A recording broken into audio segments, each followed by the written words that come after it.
Turning to him. Good morning, Peter. Good morning to all the listeners. Peter, we are glad that finally the Gambia government have decided to tell us that they are now ready to gazette or regazette the draft constitution that was rejected 4 years ago by Adama Barrow and his supporters. It is safe to say that President Barrow and his supporters wasted Gambia's time, 4 years of our time, and massive resources, only to come now with a draft that is altered, one that is geared towards satisfying what President Barrow wants and no one else.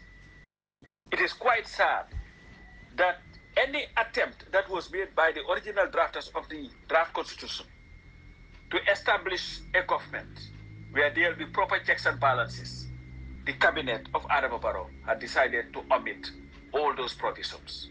Example of which, the Independent Boundaries and Electoral Commission, its composition was supposed to be that they were supposed to be appointed by the president and then approved by Parliament or the National Assembly.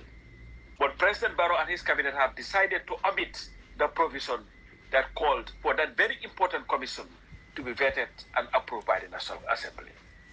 So pretty much we have gone back to the provision in the 1997 Constitution, where the appointment will be done by the president in consultation with the Public Service Commission. Now, some people may think that this is not a big deal, but it is a big deal. Let's just remember that this is the same President Adama Barrow who attempted to appoint Barami Joyner, a member of the NPP, to the IEC.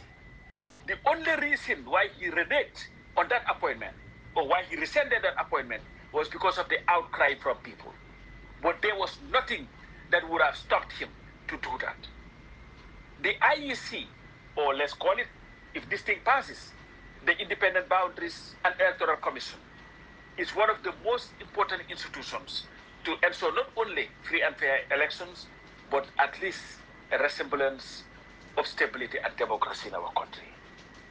And we cannot continue to have a commission that is so important to be left at the mercy of the President of the Republic, whether it is Adama Barrow or any future president.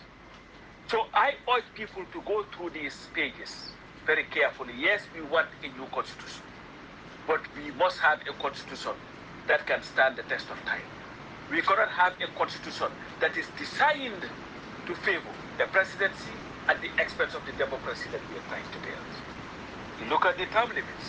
There was a provision in the draft, the original draft, that indicated that the current term of the president would count as the 2 terms that he will serve.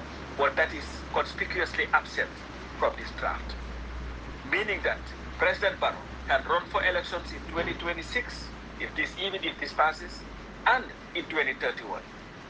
And this would have defeated the very essence of the fight that people fought to end self-perpetuating rule. And if we allow this to pass, as is presented to us by the cabinet, we would have done the greatest disservice to our country, and especially those who gave their lives to ensure that we have a democracy that is worthy of the name.